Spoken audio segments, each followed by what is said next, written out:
अस्सलाम वालेकुम। आज इस कोर्स का सेशन नंबर 2 है और इस सेशन के अंदर हम लोग आगे फर्दर डिस्कशन करेंगे ड्रॉप शिपिंग के ऊपर। जो पिछला सेशन था उसके अंदर इंट्रोडक्शन हमने लिया था कि ड्रॉप शिपिंग का बिजनेस मॉडल काम किस तरीके से करता है, और आज के सेशन के अंदर हम आगे कुछ और चीज़ों के ऊपर बात करेंगे। नोट्स आप लोग लाजमी बनाएं हर सेशन का। उससे दो फ़ायदे होंगे। एक ये कि आप एक ही दफ़ा कोर्स देखेंगे, आपको सारी चीज़ें समझ में आ जाएंगी, और इन केस अगर आप कहीं मतलब रिवीजन करते हैं कोई चीज़ आपको, तो आपको पता होगा कि मैंने किस सेशन के अंदर क्या चीज़ समझाई थी। क्योंकि होता यह है कि मैं नंबरिंग कर देता हूँ सेशंस की 1 2 3 4 करके, टाइटल्स नहीं दे पाता उसको, क्योंकि एक सेशन के अंदर बहुत सारी चीज़ें बता रहा होता हूँ, तो वो मेरे लिए आसान नहीं होता, मतलब एक स्पेसिफिक टाइटल देना किसी सेशन को। तो वो आप अपनी समझ के लिहाज से दे सकते हैं, तो उससे ये आसानी हो जाएगी आपको। एनीवे हम लोग बात करते हैं आज के जो इंट्रोडक्शन हमने पढ़ा था पिछले सेशन के अंदर, ड्रॉपशिपिंग का बिजनेस स्ट्रक्चर क्या होता है। ठीक है, उसको थोड़ा प्रैक्टिकली देखते हैं। देखें, जैसे हर एक आम मतलब ऑनलाइन स्टोर होता है कि एक वेबसाइट है, उसके ऊपर एक प्रोडक्ट है, वो आप बेच रहे हैं, वैसे ही इसका भी स्ट्रक्चर होता है, कोई अलग से नई चीज़ नहीं होती। अब जैसे कि एक स्टोर है, इस स्टोर के ऊपर इस तरह की प्रोडक्ट लगाई हुई है। अभी प्रोडक्ट कैसे लगाई है इसको थोड़ा सा रिवर्स करके देखते हैं।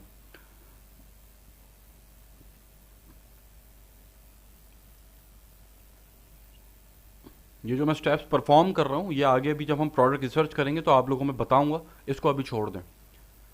अब मैंने देखा कि अली एक्सप्रेस के ऊपर एक प्रोडक्ट है जो $2.17 की मिल रही है। अच्छा, अब सप्लायर कोई भी हो सकता है, अली एक्सप्रेस हो सकता है, सीजे ड्रॉप शिपिंग हो सकता है, और हज़ार तरह के सप्लायर्स हैं।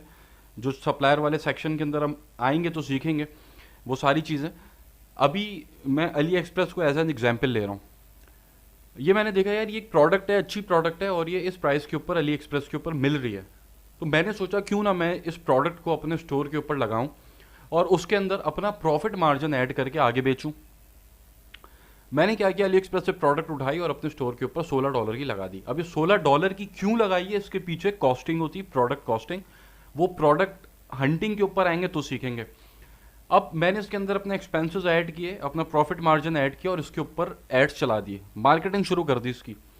अब जब मेरे स्टोर के ऊपर ट्रैफिक आया और किसी ने आकर ये मुझसे प्रोडक्ट खरीद ली, तो जब उसने मुझसे प्रोडक्ट खरीदी तो मैंने उसने ऑर्डर तो मेरे स्टोर पे किया है, तो मैंने सिंपली उसका ऑर्डर जाकर अपने सप्लायर को प्लेस कर दिया, और सप्लायर ने मेरे कस्टमर को उस प्रोडक्ट को शिप कर दिया, और बीच में मैंने अपना प्रॉफिट मार्जिन रख लिया। ठीक है, ये हमने इंट्रोडक्शन पढ़ा था ड्रॉप शिपिंग का। स्ट्रक्चर इसका इस तरीके से काम कर। अब स्टोर जो होते हैं ड्रॉप शिपिंग के, वो कितनी तरह के होते हैं। मेनली दो तरह के स्टोर्स होते हैं, एक जनरल स्टोर होता है और एक नीश स्टोर होता है। दोनों के अपने फ़ायदे हैं और दोनों के अपने नुकसान हैं। लेकिन मैं क्या रेकमेंड करता हूँ, मतलब जब आप ड्रॉप शिपिंग के अंदर आ रहे हैं तो आपने क्या करना है, मेरी रिकमेंडेशंस के अकॉर्डिंग जनरल स्टोर के ऊपर काम करना है। क्यों करना है, उसके रीजंस अभी हम समझ लेते हैं क्या है। सबसे पहले तो आपके पास खेलने के लिए ग्राउंड बहुत बड़ा होता है। जब आप एक जनरल स्टोर बनाते हैं, जनरल स्टोर है, ठीक है, ये एक जनरल स्टोर है, और ये एक जनरल स्टोर है, ये एक नीच बेस्ड स्टोर है। ठीक है, ये स्टोर मैंने कैसे निकालें ये भी आगे हम सीखेंगे। तो जब आप किसी जनरल स्टोर के ऊपर काम कर रहे होते हैं तो खेलने के लिए आपके पास ग्राउंड बहुत बड़ा होता है।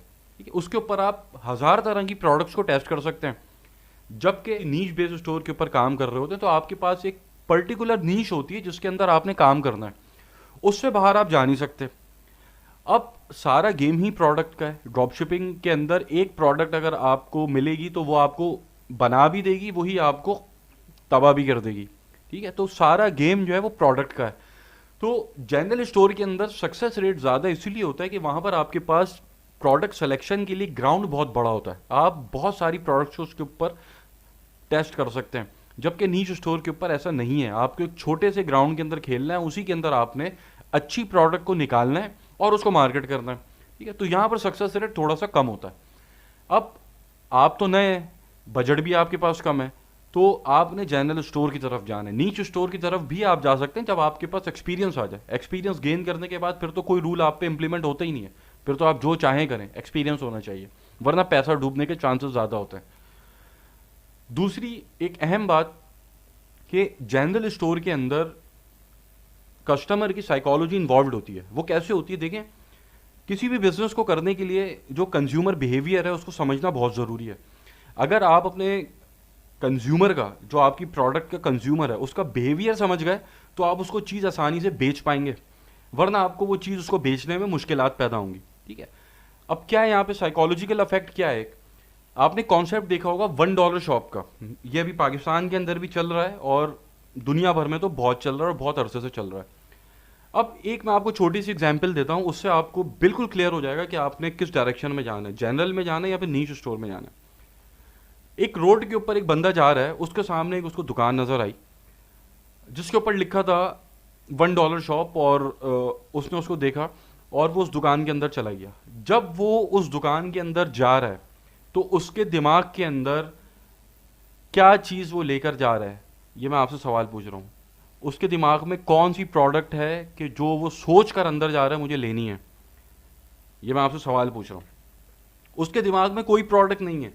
उसने क्या देखा है? उसने देखा है $1 शॉप है, अफोर्डेबल है, सस्ती है, पहली चीज़। दूसरी चीज़, उसने क्या चीज़ महसूस की कि यार ये इसके अंदर बहुत सारे आइटम्स होंगे। ठीक है, तीसरी चीज़, जब वो दुकान के अंदर घुस रहा है तो उसको पता है कि मुझे कोई एक स्पेसिफिक प्रोडक्ट मेरे जहन में नहीं है, मैं बस जा रहा हूँ अंदर, देखता हूँ। अब वो उस दुकान के अंदर जाता है तो अंदर बेशुमार अमेजिंग किस्म की प्रोडक्ट्स उसको नज़र आती हैं, जैसे कि ये एक जनरल स्टोर के ऊपर आपको नज़र आ रही हैं, कि जिसको देखकर, हर प्रोडक्ट को देखकर उसका दिल ललचाता है कि यार वाह कितनी अच्छी प्रोडक्ट है, ये मैं ले लेता हूँ। ऑल्दो उसकी उसको ज़रूरत नहीं है, वो जस्ट एक रोड से गुजर रहा था, उसने सिर्फ आपकी शॉप देखी कि जिसके अंदर उसका परसेप्शन ये बना कि यार एक तो सस्ती दुकान और बहुत सारे अमेजिंग आइटम्स हैं उसके पास। तो जब वो अंदर घुसेगा तो कुछ सोच के नहीं घुसेगा मुझे क्या खरीदना है, पहली बात ये। दूसरी बात ये, खरीदने के चांसेस उसके बहुत ज़्यादा हैं। क्यों? क्योंकि वो कुछ सोच के नहीं घुसा अंदर उसने क्या खरीदना है। जब वो कुछ सोच के नहीं घुसा कि उसने आपके स्टोर के अंदर से क्या खरीदना है, तो इस चीज़ के चांसेस ज़्यादा हैं कि अल्टीमेटली वो कुछ ना कुछ खरीद कर बाहर निकलेगा। अब एक प्रोडक्ट सिलेक्शन क्राइटेरिया होता है पूरा, जिसके ऊपर आपकी प्रोडक्ट उतरती है तो आप वो अपने स्टोर के ऊपर लगाते हैं। वो प्रोडक्ट हंटिंग में हम सीखेंगे।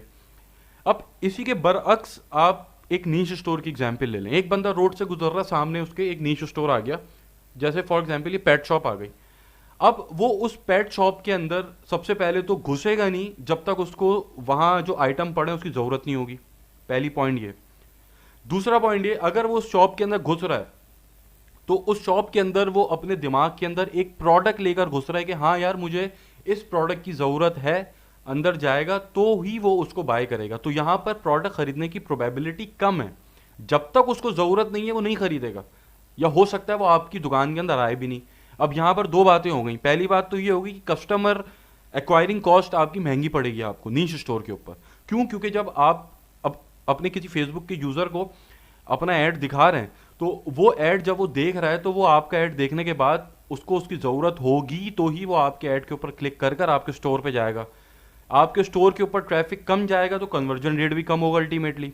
जबकि जनरल स्टोर के अंदर जब आप उसको अपना ऐड दिखा रहे हैं तो वो एक ऐसी वाव प्रोडक्ट है, ऐसी एक अमेजिंग प्रोडक्ट है जिसके रेट भी अच्छा है, सस्ती भी है, और उसके अंदर एक ऐसा अमेजिंग फैक्टर है कि जिसकी उस फेसबुक यूज़र को ज़रूरत नहीं है, लेकिन जब वो उसको देख रहा है तो वो अट्रैक्ट हो रहा है। अब इसको आप रिलेट करें उसी एग्जाम्पल से कि एक रोड के ऊपर बंदा जा रहा है, उसके सामने $1 शॉप आ गई। इसलिए मैं रेकमेंड करता हूँ कि स्टार्ट हमेशा आप जनरल स्टोर से करें। ठीक है, यहाँ पर कन्वर्जन के, कस्टमर कन्वर्जन के चांसेस ज़्यादा होते हैं, कुछ ना कुछ वो लेकर ही बाहर निकलता है। दूसरी बात ये कि ड्रॉप शिपिंग के अंदर शिपिंग टाइम ज़्यादा होता है। ठीक है, अगर आप एक ब्रांड खोल के बैठे हुए हैं, आपका अपना वेयर हाउस है, तो आप अपनी प्रोडक्ट को 2 से 3 दिन के अंदर डिलीवर कर देंगे। लेकिन ड्रॉप शिपिंग के अंदर अगर आप सीधे ड्रॉप शिपिंग से भी काम करें तो वहाँ पर भी आप 6, 7, 8 दिन लग जाता है डिलीवरी के अंदर। तो अगर आप कोई ऐसी चीज़ किसी को बेच रहे हैं कि जिसकी उसको ज़रूरत है तो वो इंतज़ार नहीं करेगा आपका। आप प्रोडक्ट अगर उसको लेट पहुंचाते हैं तो वो आपसे नाराज़ होगा, वो आपसे नाराज़ होगा तो आपका बिजनेस बंद हो जाएगा। ठीक है, जबकि जनरल स्टोर के अंदर क्या है कि जनरल स्टोर के अंदर उसको ज़रूरत नहीं है उस प्रोडक्ट की, उसकी ख्वाहिश है कि वो प्रोडक्ट खरीद ले। तो यहाँ पर कस्टमर की नाराज़गी के चांसेस भी कम है और आपसे जो आपकी सेल्स हैं उसके चांसेस भी ज़्यादा हैं कि वो आपसे कुछ ना कुछ लेकर बाहर निकलेगा। इसलिए मैं रेकमेंड करता हूँ कि आपने जनरल स्टोर की तरफ जाना है। तीसरी चीज़, जनरल स्टोर आप ब्रांड नहीं बना सकते। ठीक है, ब्रांडेबल नहीं होते ये। नीश स्टोर आप ब्रांड बना सकते हैं। ठीक, वैसे अगर देखा जाए तो पाकिस्तान के अंदर आप बैठ के अगर काम कर रहे हैं तो आपके लिए नीश स्टोर और जनरल स्टोर दोनों ही बराबर हैं, क्योंकि बंद तो दोनों हो जाने अल्टीमेटली। ठीक है, ये भी आगे इसके ऊपर मैं बात करूंगा अभी। अच्छा, इसकी फ्लिपिंग बहुत मुश्किल होती है जनरल स्टोर की, ठीक है। मतलब फ्लिपिंग से मुराद मेरी ये है कि आपने एक बिजनेस स्टेबल कर लिया और उसके उसके ऊपर प्रॉफिट्स आ रहे हैं कंसिस्टेंटली, आपके पास इनकम जनरेट हो रही है उसकी, तो आप किसी को बेच सकते हैं, ठीक है। तो अगर आपका जनरल स्टोर है तो उसको बेचना बड़ा मुश्किल होता है। नीच स्टोर आप बेच सकते हैं कि यार ये मेरी एक प्रोडक्ट है, ये मैंने एक ब्रांड बिल्ड कर लिया है, ठीक है, तो आप उस ब्रांड को किसी को बेच सकते हैं, जो कि दुनिया भर में बिकती हैं चीज़ें। उसके बाद जनरल स्टोर के अंदर प्रॉफिट मार्जिन आपके पास कम है। स्टार्ट के अंदर 2016-17 के अंदर बहुत बेहतरीन मार्जिन हुआ करते थे, इवन 200, 300%, 400% के प्रॉफिट मार्जिन होते थे प्रोडक्ट्स के ऊपर। लेकिन अब मार्जिन आप समझें कि 30%, 35%, 40% इसके अराउंड रहता है मार्जिन। तो यहाँ पे मार्जिन कम होता है, लेकिन अगर आप किसी नीच स्टोर पे काम कर रहे हैं तो वहाँ पर आप मार्जिन के साथ खेल सकते हैं, क्योंकि वहाँ पर अल्टीमेट गोल आपका ब्रांड बनाना है और ब्रांड की अपनी मर्जी होती है वो अपनी प्रोडक्ट किस रेट के ऊपर बेच रहा, ठीक है। उसके बाद रेकरिंग कस्टमर आपके जनरल स्टोर पे नहीं होता है। मतलब एक अगर आप किसी बंदे को ले आए अपनी वेबसाइट पे घेर के फेसबुक से, तो उसको कोई चीज़ पसंद आएगी, वो लेके बाहर निकल जाएगा, दोबारा सोचेगा नहीं हाँ यार वहाँ पे मैं जाता हूँ, क्योंकि उसकी ज़रूरत नहीं थी, उसको जो चीज़ अच्छी लगी वो ले गया। नीच बेस्ड स्टोर के अंदर रेकरिंग कस्टमर्स होते हैं, वहाँ पर आपने अगर किसी कस्टमर को एक्वायर किया है तो दोबारा जब उसको ज़रूरत, अगर वो आपसे खुश है तो दोबारा जब उसको ज़रूरत होगी तो वो आपके पास ही आएगा कि यार मैं इसी से ले लेता हूँ, क्योंकि पहले भी मैं इससे बाय कर चुका हूँ, अगर वो आपसे खुश है। और आखिरी पॉइंट इसके अंदर ही कि जनरल स्टोर के अंदर स्केल करना बहुत आसान होता है प्रोडक्ट को, जबकि नीच स्टोर के अंदर स्केल करना मुश्किल होता है, क्योंकि वैसे ही आपके पास प्रोडक्ट के साथ खेलने का ग्राउंड कम है। अब प्रोडक्ट के साथ खेलने का ग्राउंड कम है, मतलब आपके पास इतने ज़्यादा रिसोर्सेज नहीं है प्रोडक्ट सिलेक्शन के, तो फिर सप्लायर के साथ भी मसले होंगे। और स्केलिंग के अंदर सबसे बड़ा मसला वो सप्लायर का ही आता है। आप अपने एड्स को भी स्केल कर ही लेते हैं किसी ना किसी तरह, लेकिन सप्लायर के ऊपर अगर आके बात अटक गई तो वो तो फिर आपका फिर समझो नो वे आउट, कोई रास्ता ही नहीं है फिर तो। जनरल स्टोर के अंदर ये है कि स्केलेबिलिटी आसानी से हो जाती है। तो ओवरऑल मैं रेकमेंड करता हूँ कि अगर आप ड्रॉप शिपिंग करने जा रहे हैं अभी, तो जनरल स्टोर से स्टार्ट करें, यहाँ पर आपके सक्सेस रेट ज़्यादा है बनिस्बत इसके कि आप नीच स्टोर के ऊपर काम करें। अब आप क्या एक्सपेक्ट कर सकते हैं, अभी आप स्टार्ट करने लगे हैं बिजनेस अगर ड्रॉप शिपिंग का, तो आप ड्रॉप शिपिंग से क्या एक्सपेक्ट कर सकते हैं। देखिए, सबसे पहले तो आपने जो चीज़ें नहीं करनी वो मैं बता देता हूँ। आपने सबसे पहले ड्रॉप शिपिंग से मंथली इनकम एक्सपेक्ट नहीं करती, ठीक है। अब इसको मैं थोड़ा समझा देता हूँ, ये मैं क्या बात करती हूँ कि ड्रॉप शिपिंग के अंदर भी आप दो मॉडल पे काम करते हैं। एक मॉडल ये होता है कि जिसकी लोगों को ज़रूरत नहीं है उन प्रोडक्ट्स के ऊपर आप काम कर रहे हैं। एक मॉडल ये होता है जिनकी लोगों को ज़रूरत है, जैसे कि ये डेली यूज़ की प्रोडक्ट्स होती हैं, इसके ऊपर आप मंथली इनकम एक्सपेक्ट कर सकते हैं। इसका बिल्कुल सेपरेट सेशन है, इसका ताल्लुक इससे मत रखिएगा अभी। इसको भी आप ड्रॉप शिप करते हैं और इसके ऊपर आपकी इनकम, इसके अंदर रिस्क फैक्टर भी कम होता है।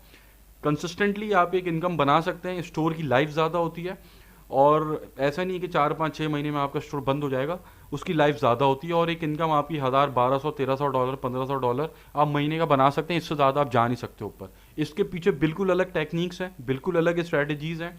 वो सारी बातें हम आखिर में डिस्कस करेंगे, सबसे आखिर के अंदर जब हम इसको कवर कर लेंगे ड्रॉप शिपिंग को।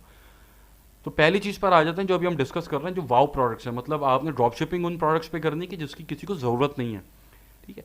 तो अब यहाँ पर आप क्या एक्सपेक्ट कर सकते हैं, यहाँ पर आपने मंथली इनकम एक्सपेक्ट नहीं करनी। ये मैं आपको शुरू से बोलता आ रहा हूँ, अपॉर्चुनिस्टिक बिजनेस मॉडल है, इसमें छक्का लगता है। इसके अंदर आपका अल्टीमेट गोल स्टोर को स्केल करना है। पैसा आपका तभी बनेगा जब आप स्टोर को स्केल करेंगे। अगर आप इससे 10, 12, 13, 15 ऑर्डर्स ले रहे हैं डेली के, तो उससे आप कुछ कमा नहीं सकेंगे, क्योंकि आपने मुसलसल फील्ड एड्स के ऊपर अपने स्पेंडिंग करनी होगी, कैश फ्लो को अपने मैनेज करना होगा। चले अगर आप अपना मैनेज कर भी लेते हैं कैश फ्लो, तो ऐड की स्पेंडिंग कम ज़्यादा होती है, वो आपको परेशान करती है। वो जब इसके ऊपर हम आएंगे फेसबुक एड्स के ऊपर, तो उसके अंदर इन डेप्थ हर चीज़ मैं बताऊंगा। तो एक्सपेक्ट आप यही करें कि ये जो मैं काम करने लग रहा हूँ, मेरे पास ये पैसा पड़ा हुआ था, $1000 जो बैंक में मेरे पड़ा सड़ रहा था, उससे मैं एक रिस्क लेने जा रहा हूँ, जो अगर अल्लाह ने मेरा हाथ पकड़ा, मेरी प्रोडक्ट चल गई, तो वो मुझे बना देगी, वरना पैसा मेरा डूब जाएगा मार्केटिंग के ऊपर। एक्सपेक्टेशन अपनी ये रखिएगा, ठीक है। छक्का लगेगा, इतना बड़ा छक्का लगेगा, आप पैसा संभाल नहीं पाएंगे, इतना पैसा आएगा। इसको जरा हम देख लेते हैं अभी, इस वाली बात को, छक्के वाली बात को, जो मैं अक्सर कहता हूँ कि इसके अंदर छक्का लगता है। जैसे ये एक स्टोर है, इस स्टोर का मैं ज़रा मंथली ट्रैफिक चेक करूँ। अब ये जो स्टेप्स मैं यहाँ परफॉर्म कर रहा हूँ, इसके ऊपर अभी आपने ध्यान नहीं देना, जो मैं बात बता रहा हूँ उसके ऊपर ध्यान देना है, क्योंकि ये सारे स्टेप अभी इन डेप्थ में बताऊंगा करने किस तरीके से हैं जब हम स्टार्ट करेंगे प्रोडक्ट हंटिंग। तो इस स्टोर का ज़रा मैं ट्रैफिक चेक कर लेता हूँ। इस स्टोर का जो ट्रैफिक है इस वक्त 8,000 पर डे इसके यूनिक विजिटर्स हैं जो डेली इस स्टोर को विजिट कर रहे हैं आके। और थंब रूल के मुताबिक जो एक एवरेज सा ई कॉमर्स स्टोर होता है उसके ऊपर भी कन्वर्जन रेट 2% होता है। 2% का मतलब ये है कि अगर ये 8,000 पर डे विजिटर्स आ रहे हैं और 2% इसके कन्वर्जन रेट अगर हम एज्यूम करें तो 160 ऑर्डर्स पर डे ये ले रहा है। अगर एक ऑर्डर के ऊपर आप $5 भी नेट प्रॉफिट बचा रहे हैं तो $800 पर डे का आपका ये प्रॉफिट बनता है, नेट प्रॉफिट। इसको अगर आप 180 से मल्टीप्लाई करें, 1,44,000 per day multiply by 30, 43 lakhs per month. अगर ये स्टोर स्केल होने के बाद 6 महीना भी आपका चल गया, 2.5 करोड़ रुपए आप लेके बाहर निकलेंगे, 2.5 करोड़ रुपए लेके बाहर निकलेंगे। इसलिए मैं तो कहता हूँ ये एक अपॉर्चुनिस्टिक बिजनेस मॉडल है, ये छक्का लगता है इसमें छक्का लगेगा, करोड़ों बना सकते हैं हम। ठीक है, तो ये सुंदर बात थी कि आप इसके अंदर क्या चीज़ एक्सपेक्ट कर सकते हैं। अब जो बात जहाँ तक रही डेली यूज़ की प्रोडक्ट्स की, उन प्रोडक्ट्स की कि जिसको कस्टमर ढूंढ रहा है, तो उसके लिए स्ट्रैटेजीज बिल्कुल डिफरेंट है। उसके अंदर आपने फेसबुक एड्स भी चलाने, साथ आपने गूगल एड्स भी चलाने, वो बिल्कुल अलग उसकी टेक्निक्स हैं। उससे आप 1,000, 1,200, $1,500 एक्सपेक्ट कर सकते हैं। इन प्रोडक्ट्स को आप स्केल नहीं कर सकते। तो मैं तो वैसे रेकमेंड ही नहीं करता कि आप इन प्रोडक्ट्स की तरफ जाएं, लेकिन फिर भी अगर कोई जाना चाहे तो जा सकता है। या आपको रेगुलर बेसिस के ऊपर कंसिस्टेंट इनकम आपकी जनरेट होती रहती है और रिस्क इसके अंदर कम होता है बहुत। मतलब जो अभी आप सीखेंगे कि आपने इतने हज़ार यहाँ लगाने, इतने हज़ार वहाँ लगाने, इसके अंदर ज़्यादा इन्वेस्टमेंट भी नहीं होती, क्योंकि यहाँ आपने टेस्टिंग नहीं करनी, इन प्रोडक्ट्स के ऊपर आपने टेस्ट नहीं करना, कुछ सारा पैसा टेस्टिंग में जाता है। ठीक है, तो अब हम बात करते हैं हर्डल्स क्या आएंगे जब आप बिजनेस कर रहे होंगे, तो आपको क्या हर्डल्स आ सकते हैं। ये सारे मैं ओवरव्यू आपको इसलिए दे रहा हूँ कि बिजनेस के अंदर स्टेप इन होने से पहले आपके सामने हर चीज़ क्रिस्टल क्लियर होनी चाहिए कि ऐसा हो सकता है और ऐसा हो सकता है। कॉइन के दोनों रुख आपके सामने होने चाहिए। अब इसके अंदर हर्डल्स क्या आ सकते हैं। सबसे पहले तो अकाउंट सस्पेंशन के इश्यूज आते हैं। आपके पास स्ट्राइप का अकाउंट है, पेपैल का अकाउंट है, ट्रांसफरवाइज का अकाउंट भी, अगर आप कोई ऐसी पेमेंट करते हैं बड़ी, तो वो फिर आपसे वेरिफिकेशन मांग लेते हैं और फिर अल्टीमेटली बैन भी कर देते हैं। हर केस में नहीं होता, 100 में से 1%, 2%, 3% के साथ होता है, लेकिन उनके साथ भी हो जाता है। तो अकाउंट सस्पेंशन के इश्यूज होते हैं। जितना बड़ा आपका अकाउंट बनता चला जाता है उतने अकाउंट सस्पेंशन के जो इश्यूज हैं वो कम होते चले जाते हैं। शुरू के अंदर अकाउंट सस्पेंशन के इश्यूज सबसे ज़्यादा होंगे। आप क्रॉस करेंगे $1,000 कम होंगे, $5,000 कम होंगे, $20,000 कम होंगे, 50,000। जितना आपका अकाउंट बड़ा होता चला जाएगा उतने ही आपके पास जो सस्पेंशन के चांसेस हैं वो कम होते चले जाएंगे। स्टार्ट के अंदर जब आप स्टार्ट करते हैं, क्योंकि आपके बिजनेस की लाइफ 5-6 महीना है, 5-6 इसके अंदर आपने करना ही यही है, बिजनेस में आना है। अपॉर्चुनिस्टिक बिजनेस मॉडल है, पहले बता चुका हूँ, पैसा कमाना है, बाहर निकल जाना है, क्योंकि अल्टीमेटली अकाउंट बैन हो जाएंगे। लेकिन अगर आप इसको स्केल कर जाते हैं अपने स्टोर को और आपके अकाउंट के ऊपर मतलब एक अच्छा अकाउंट बन जाता है, बड़ा अकाउंट बन जाता है, तो उसके फिर चांसेस धीरे धीरे कम होना शुरू हो जाते हैं। लेकिन शुरुआत के अंदर जब आप स्टार्ट कर रहे होते हैं तो बहुत ज़्यादा चांसेस होते हैं कि आपके अकाउंट सस्पेंड होगा। अब उसकी प्रिवेंशन क्या करनी है वो जब मैं आपको अकाउंट बना के दिखाऊंगा, स्ट्राइप का, पेपैल का, ट्रांसफरवाइज का, तो उसके अंदर मैं साथ साथ ये भी समझाता रहूँगा कि ये काम करना है और ये काम बिल्कुल ही नहीं करना कि जो आपके अकाउंट सस्पेंशन का बाइस बने। ठीक है, उसके बाद सप्लायर के इश्यूज, जैसा मैंने पहले बताया कि आप स्केलिंग जब करने जाएंगे तो सप्लायर के इश्यूज आएंगे आपको। जैसे यहाँ पर एक एग्जांपल मैं आपको दिखा देता हूँ। ये प्रोडक्ट हम देख रहे थे, अब यहाँ पर ये चाइना का ऑप्शन भी दे रहा है, फ्रांस का ऑप्शन भी दे रहा है। ठीक है, अब फॉर एग्जांपल आप फ्रांस से शिप कर रहे हैं। ठीक है, फ्रांस से शिप करने के दौरान आपके जो स्टोर के ऊपर मतलब इसका जो स्टॉक है वो ख़त्म हो जाता है, तो अल्टीमेटली आपको कहाँ जाना पड़ेगा, आपको चाइना पे जाना पड़ेगा अगर आपने इसी के साथ काम करना है। तो कॉस्ट का फ़र्क आप देखें कितना है। ठीक है, फिर आपकी कॉस्ट का फ़र्क आता है, दूसरा फिर आपके टाइम का फ़र्क आता है, डिलीवरी टाइम का। ठीक है, तो ये इश्यूज आते हैं सप्लायर सिलेक्शन के। ठीक है, तो ये आपकी स्केलिंग के अंदर जो है मसला करता है। दूसरा, फिर आपके फेसबुक ऐड की स्केलिंग के अंदर भी इश्यूज आते हैं। ये बहुत ज़्यादा नहीं आते, लेकिन आ जाते हैं कि आपकी कैंपेन स्टक हो जाती है एक पॉइंट के ऊपर आके। आपने एड्स रन करना शुरू किए और आप फेज़ 1 के ऊपर आए, आप फेज़ 2 के ऊपर आए, आप फेज़ 3 के ऊपर आके अटक गए। अब आपके पास डेली के 50 ऑर्डर आ रहे हैं, अब आपको चाहिए डेली के 70 ऑर्डर, 80 ऑर्डर, वो आप नहीं ला पाएंगे। आप अपना बजट बढ़ाएंगे, आपकी कैंपेन जो आपकी सेल्स गिरना शुरू हो जाएंगी। आप फिर बजट अपना मैनेज करेंगे, आपकी सेल्स मैनेज हो जाएंगी। फिर आप अपना बजट बढ़ाने की कोशिश करेंगे, फिर आपकी सेल्स गिरेंगी। एक पॉइंट आता है कि जहाँ पर आकर आपकी कैंपेन सैचुरेट हो जाती है। अब ये जो चीज़ें अभी मैं यहाँ पर इस्तेमाल कर रहा हूँ, जो मैं आपके सामने टर्म्स इस्तेमाल कर रहा हूँ, वो आगे फेसबुक एड्स के सेशन के अंदर इन डेप्थ मैं बताऊँगा। मतलब क्या है उसके अंदर आपने चीज़ें करनी है, क्या नहीं करनी, क्या बिहेवियर होता है कैंपेन का, वो सारी चीज़ें बहुत अंदर घुस के समझा दूंगा आप लोगों को, एक एक चीज़ कुछ नहीं छोड़ूंगा।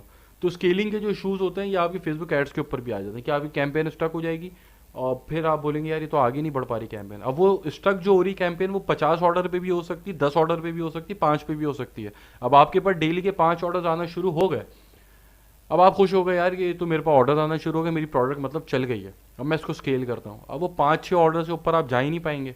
आप बजट बढ़ाएंगे, आपकी सेल गिरेगी, फिर आप बजट बढ़ाएंगे। आप ऑल दो मैंने एक टेक्निक्स बताई हैं, प्रॉपर स्ट्रेटजीज बताऊंगा कि स्केल किस तरीके से करते हैं कैंपेन को, ठीक है। उसके बाद भी स्टक हो जाती है कैंपेन, लेकिन एक प्रोडक्ट ऐसी होगी जो आपकी निकल जाएगी आगे, मतलब स्केल हो जाएगी इजीली। तो बस अल्टीमेट गोल ये है कि उस प्रोडक्ट तक पहुंचना है कि जो स्केल हो जाए।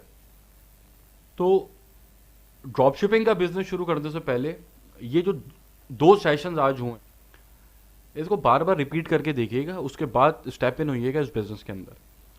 अब जो हमारा थर्ड सेशन होगा, उस थर्ड सेशन के अंदर हम थोड़ा सा ये कवर करेंगे कि आपने क्या करना है क्या नहीं करना, ठीक है, या लोग क्यों फेल हो जाते हैं ड्रॉप शिपिंग में। उसको इन डेप्थ थोड़ा सा डिस्कस करने की कोशिश करेंगे प्रैक्टिकल स्टोर्स के ऊपर। और फिर हम आ जाएंगे अपने प्रैक्टिकल वर्क पे जो कि है प्रोडक्ट रिसर्च का, और फिर उसको हम फर्दर आगे लेके चलते रहेंगे इस कोर्स को।